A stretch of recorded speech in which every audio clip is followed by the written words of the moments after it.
Magandang araw po sa inyong lahat. This is me again, ang inyong Ate Mai, and welcome to my channel! Welcome sa mundo ng pampaswerte. Ngayong araw na ito ay mag-share po ako sa inyo ng uriin ng pampaswerte para po sa mga taong may negosyo dyan. So kung kayo ay may online business, kung kayo ay may tindahan, may opisina, any kind ng negosyo, pwedeng-pwede nyo pong gawin ang pampaswerte na ito. At ano po ba ang may dudulot nito kung sakasakaling inyong gagawin?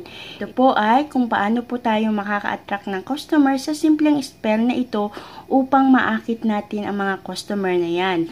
At ano po ba ang mga kakailanganin natin dito sa ating pampaswerte na ito? Nakikita nyo naman dito sa ating monitor, ipapakita ko po sa inyo ang ating mga gagamitin. Ano po? At bago po ako magpatuloy dito sa aking sharing na ito, gusto ko muna magpasalamat sa inyong lahat sa patuloy niyong panonood sa aking mga video at hari nawa kung gagawin niyo po itong mga sharing kong ito ay makapagdulot po sa inyo ng magandang biyaya, magandang swerte at mabilisang epekto. Yes, i-claim natin yan. At kung kayo po ay bago dito sa aking channel, please don't forget to click a red subscribe button, ganyan din ang bell button para lagi kayong updated sa mga bagong upload ko. So, dito po, sa platong ito, ang nakalagay po dito is asukal. So, pwede nyo pong gamitin ang asukal na puti or kaya ibang kulay na asukal. At dito naman po sa side na ito po naman ay ang cinnamon powder or yung tinatawag nating canela powder. At dito po sa pangatlong side na ito po yung ating kape. Ito po ay purong kape. Pwede po ang kapeng barako, pwede ang any kind ng kape. Basta wag naman po yung 3-in-1, yung may halong coffee mate. Hindi naman po maganda yon. So this time mas maganda pong gagamitin natin ay kape na puro. So, sa mga hindi pa po nakakaalam, ang kape din po ay ginagamit natin bilang panglahok sa mga pampaswerte na ating ginagawa. Ito po ay nakakapagdulot din ng swerte sa atin. Kaya, ngayong araw na ito ay isasama po natin ang kape dito sa ating gagawin na pang-akit sa customer. At ang kakailanganin din po natin ay uling. So, kailangan nyo maghanda po ng uling at ilalagay nyo po ito sa isang lalagyan para ito po ay magamit natin. Dahil ito pong mga ipinakita ko po ito sa inyo, ang pamamaraan po nito is paghahalu-haluin po natin yan lahat. Ayan. We will mix it all together. Katulad ng ginagawa ko, pwede nyo gamitin ang inyong kamay sa paghahalo. Ayan. Halu-haluin po natin ito. Kasi ang gagawin po natin ay magpapausok po tayo. So, kung kayo po ay may online business diyan sa bahay, pwede nyo pong gawin ito diyan sa inyong bahay. Magpausok po nito kayo sa inyong kabuuan ng inyong bahay para makaakit po tayo ng swerte, makapag-attract kayo ng customer sa inyong mga online business na yan. Kung meron naman kayong tindahan, mas maganda mong gawin ito sa loob ng inyong tindahan, magpapausok po kayo. Ano po? So, ito, ipapakita ko po sa inyo kung paano natin gagawin itong pagpapausok na ito. At eto na, nakikita nyo naman na meron na po ako ditong inihahanda na uling. Ayan, ito po ay may apoy na, inilagay ko po ito sa lutuan para mag-apoy. So, may apoy na po ito and be careful po tayo kapag tayo ay gagamit ng apoy or uling kasi baka masunugan po tayo ng bahay. Ano po, palagi po tayo mag-iingat. So, ang gagawin po natin ay syempre, papausukan po natin yan. So, sa pamamagitan po ng paglalagay po nitong ating mga pinaghalong ito, kape, asukal, at cinnamon powder. Yan. Paghaluin nyo lang po yan. Kung itatanong nyo ang amount, nasa sa inyo na po kung gaano ang amount na ilalagay nyo po. Sa akin kasi ang nilagay ko tigi isang maliit na kutsara lang. Ano po? So, ang gagawin po natin is ibubudbud po natin yan. Kita nyo naman, nakikita nyo, umuusok siya. Ayan.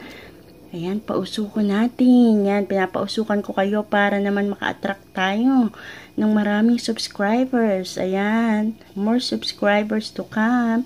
Ayan, at para sa mga may negosyo, ang gagawin nyo po is, ipapalibot nyo po ito sa kabuuan ng inyong tindahan. Bawat sulok ng inyong tindahan ay inyong pausukan ito. So, lagay lang po kayo ng lagay ng powder para ito ay umusok na umusok. Ganon din po sa loob ng inyong bahay. Ano po, yan po ang gagawin nyo. So kung itatanong nyo, gaano ba kadalas ninyong gagawin itong pagpapausok na ito? Ito po ay pwede nyong gawin araw-araw. Mas maganda pong gawin ito sa umaga bago kayo magbukas ng inyong tindahan. Yan po ang pinakamagandang timing po niyan. At mas maganda din po kung sa online business kayo, syempre bago kayo umupo sa inyong upuan para mag-online business, ay magpausok muna kayo para naman makaakit kayo ng customer para sa mga produktong ibebenta nyo online. So, kung sa opisina po kayo, ganun din po. Ano po? Ito po ay pwede nyo gawin every day. Kung gugustuhin nyo, pwede din namang once in a week. Pwede namang once in a month, nasa sa inyo po. Ano po, ito po ay walang limit ang pagpapausok. Anytime po, any day, pwede nyo po itong gawin. Makakatulong po ito sa inyo para makaakit po ito ng swerte. So, dito po sa pagpapausok na ating ginawa, habang kayo po ay nagpapausok, umpisahan nyo muna sa labas ng inyong bahay. Ano po, or labas ng inyong tindahan, papasok sa loob ng inyong tindahan. Ikutin nyo po ang kabuuan ng inyong tindahan, sa bawat sulok ng inyong tindahan, inyo pong pausukan yan. Yan po ang gagawin nyo po. Hindi nyo po kailangan magmadali ng pagpapausok. Take your time, ika nga. I-manifest nyo po, inyo pong i-wish, i-claim nyo po na dahil dyan sa ginagawa nyong pagpapausok na yan, ay makakaakit po kayo ng maraming customer upang makaubos kayo ng inyong mga tinda at magkaroon kayo ng magandang income. Yan po ang gawin yung intensyon sa paggagawa ng pagpapausok na ito. Siyempre, hindi po nagtatapos ng basta-basta na lang na ganyan ang aking sharing na ito kasi may kasunod pa po ako na isi-share sa inyo. Gamit naman po ang olive oil. Ayan, nakikita nyo sa harapan nyo, meron po tayong olive oil. Naglagay na rin po ako ng konting amount dito sa ating maliit na lalagyan at ipapakita ko po sa inyo kung paano natin gagamitin ang olive oil. Napakasimpleng olive oil. Gagamitin natin ito para makapag-akit din tayo ng swerte ng customer para sa ating mga negosyo na yan. So kung kayo po ay may tindahan o negosyo, narito po ang pamamaraan upang dagsain po kayo ng maraming mamimili. Sa pamamagitan po ng olive oil na ito, ibubulong nyo lang po ng 3 beses ang mantra na ituturo ko po sa inyo ngayong araw na ito. So, paalala po sa lahat, kailangan po talaga natin gamitin ay olive oil. Huwag na po kayong magtanong kung pwede po ba ang ibang klase ng oil kasi dito sa ating pampaswerte na ito, ang kailangan po talaga natin ay olive oil lamang. So, kung wala kayong olive oil, pwedeng huwag nyo na lang pong gawin kasi kung gagamit kayo ng ibang oil, useless din po ito. Hindi po ito makakatulong sa inyo. At katulad po ng sinabi ko sa inyo na mantra na ituturo ko, ito po ang ibubulong nyo po dito sa olive oil na ito. Sa iyong ganda at bango, Hari at Diyos ka ng mga balani. Rek miyal, isukob mo sa akin ang iyong katangian upang maakit na lumapit ang maraming tao na mamili dito sa harapan ko ngayon sa aking lubos na pagtitiwala at pananalig sa iyo. Ayan, ibubulong nyo po itong mantrang ito 3 beses at ipapakita ko rin po ito diyan sa aking screen. So, ang mas magandang gawin nyo po, kumuha po kayo ng papel at ballpen, isulat nyo po ang mantrang ito para mas madali na po sa inyo na basahin ito. Ano po, at ibulong dito sa olive oil.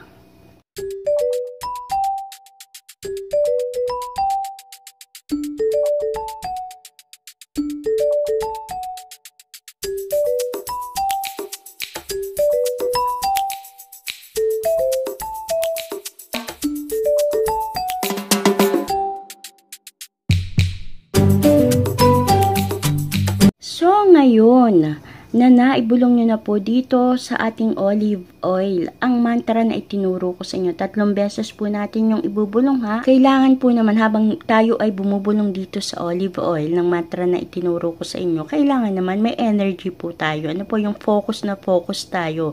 Yung talagang iniisip natin, ang intention natin na sa pamamagitan ng ginagawa mong ito, dadagsain ka ng mga customer at mauubos yung mga paninda mo. So, yun po ay gagawin nyo ng may paniniwala. At pagkatapos nyo pong ibulong, ang susunod yung gagawin is, kukuha po kayo ng olive oil. Ano po ang gagawin nyo po dito? So, kumuha po kayo, gamit po ang any of your fingers. Ano po? So, this time, tingnan nyo po ang gagawin ko. Ayan. Ginamit ko lang po ang aking hintuturo at itong gitna na ito. Ano po? 2 kamay po ang aking ginamit. Alam niyo ba kung anong gagawin ko dito? Ipapahid ko po ito sa aking pisngi. So, sa magkabilang pisngi po, ipapahid nyo po ang oil na ito na kinuha nyo dito. And then, kapag ipinahid nyo po sa inyong pisngi, susunod nyo naman pong ipapahid ito sa ibabaw ng inyong kamay. So, sa pamamagitan po nito, ipapahid nyo po dito. Ano po? Ayan, ganyan lang po ang pagpapahid sa pamamagitan po ng kabilang side ng inyong kamay, kaliwang kamay, ipapahid mo dito sa kanang ibabaw ng iyong palad. So, ganyan po ang gagawin nyo. And then, ang susunod po, ipapahid nyo po ito sa inyong ibabaw ng paa. So, saan po bang ibabaw ng paa nyo? Ayan, papakita ko po sa inyo. Diyan nyo po ipapahid yan. Katulad din po ng ginawa nyo dito sa kamay, sa ibabaw ng kamay, ganun din ang pagpapahid na gagawin nyo din yan sa ibabaw ng paa. So, inuulit ko po, ito pong olive oil na binulungan nyo ng mantra ay ipapahid nyo po sa inyong pisngi. Hindi naman po sobrang karamihan. Ano po, at baka naman kayo ay magmukha ng langis. So, yung sapat lang po ang ipapahid nyo. And then, ang susunod po sa ibabaw ng ating kamay, ang susunod po sa ibabaw ng ating paa. Iyan po ay gagawin nyo 3 beses. So, kailangan talaga may nakahanda kayo na olive oil dyan. Ano po? Iyan din po ay pwede nyo gawin everyday. Pwede nyo pagsabayin ang pagpapausok at paglalagay po ng olive oil bago po kayo mag-umpisang mag-online business or bago kayo mag-open ng inyong mga tindahan dyan or opisina. Yan po ay pwedeng nyo gawin dahil makakatulong po yan para makapagpaakit ng customer at dagsain talaga kayo ng customer. Ano po? At bumalik-balik talaga ang mga customer sa inyong negosyo. Kung ano man na negosyo iyan. At I hope naman na naintindihan nyo ang aking sharing na ito ngayong araw na ito. Ito pong pagpapahid na ito, hindi naman po kailangan na talaga na pagsabayin nyo ang pagpapausok o kaya pagpapahid. Nasa sa inyo po kung ano po ang gusto nyong gawin. Pwede po kayong mamili. Pwede ang gawin nyo lang yung pagpapausok na ginawa natin kanina. Pwede naman po ang gawin nyo ay pagpapahid lang. Pwede naman na pagsabayin nyo po silang dalawa para mas epektibo. So, katulad nga ng sinabi ko sa inyo kanina, ito pong pagpapahid na ito gagawin nyo po 3 beses po sa isang araw. So, ibig sabihin, bago po kayo magbukas sa umaga, mag-umpisa ng inyong negosyo sa umaga, magpahid na po kayo. Konti lang po. Ano po, hindi naman po kailangan marami. Katulad ng nilagay ko, medyo napadami po. So, sa tanghali, maglalagay din po kayo, magpapahid din po kayo, o kaya naman ay sa gabi. Ano po, or sa hapon. So, kung kayo po ay may money oil na ginawa, yung itinuro ko po nung nakaraan, may video po ako niyan. Papakita ko po yan dyan sa screen. Kung kayo po ay gumawa niyan, pwedeng iyan na lang po ang inyong bulungan ng mantra. At iyan na lang po ang gamitin nyo para diyan sa inyong negosyo. Iyan po ay kung sakali man po na kayo ay gumawa niyan. Kasi po, ang ginamit po natin dyan ay olive oil din. So, pwedeng nyo pong gamitin yan. Dito sa ating pampaswerte na ginawa ngayon. Instead na itong olive oil na ito ang gagamitin nyo, pwedeng yung money oil po na ginawa nyo ang inyong gamitin at bulungan ng mantra.